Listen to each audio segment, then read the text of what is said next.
Hey guys, it's Holly and Daisy, and we are so sad. We are finishing up the month of July with our amazing Where in the World is Daisy partner, Liz Heath. She has her own State Farm office here in Georgia, locally owned and operated. We have covered so much information over the past 5 weeks, and we are so grateful for her partnership. We have talked about inventory, we've talked about deductibles, we have talked about the importance of shopping local. Last week we covered life insurance and why that is so important. And then today we were having a conversation and you brought up disability.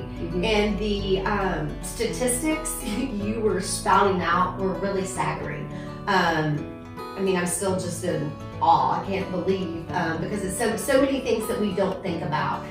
When you were talking about it, you said the word disability, you know, what came to my mind is, oh, if I fell or I got hurt. But then you were going in talking about cancer and other things that are just really, we see happening every day around us in the people that we love, we know.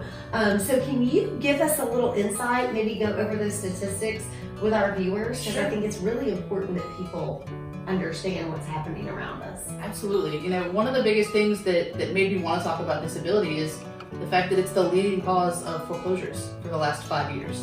Wow. So it's people who just aren't able to earn a paycheck anymore through no fault of their own, Right.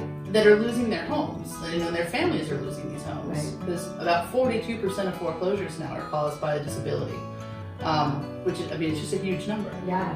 I mean, because most disabilities, they are illnesses and not injuries. Right. You didn't get hurt, you know, driving to work or falling or something like that. You got cancer, or you got multiple sclerosis, or something that's just, you know, a disease that's going to be with you for forever or for a very long time, and you can't work. Right. So on average, the average disability lasts about 3 years. Wow. And over 50% of people who are 18 right now are going to be disabled sometime before they retire. So it's something really to think about. Like if you didn't have a paycheck for 3 years, how are you going to make sure that you pay your mortgage, or just, you know, basically buy food and that kind of stuff? So again, it can be really inexpensive to get coverage like that in place if you don't already have it through work or somewhere else that would, you know, extend to you if something happened. You know, one of my friends is a hairdresser and bought a policy the other day for only, you know, it was less than $40 a month, and it's going to cover his mortgage for up to 3 years if something happens to him. And he does have a much bigger risk of actually getting hurt, because if he can't use his hands, he's got out of luck. Yeah. Yes. Or if COVID hits, he's out of business. Yes, absolutely. So it's just something to think about. That's important for you as a family and not necessarily required by anyone to buy.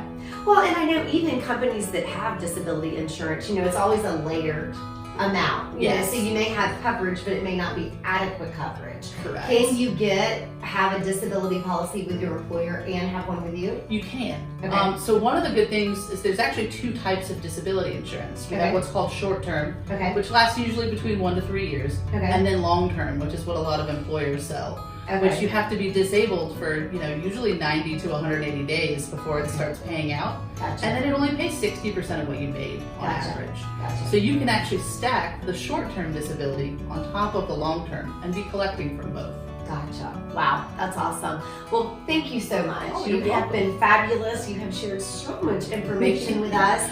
Guys, keep in mind this is week 5 of July, but be sure to give Liz's office a call. They would love to give you some quotes, look at your situation, give you an overview of what's available to you, and not only will it help you and possibly your family's future, but it will also feed some children out there that desperately need our assistance during these times. So thanks so much. Thanks again, Liz. Thank you. Have a great week.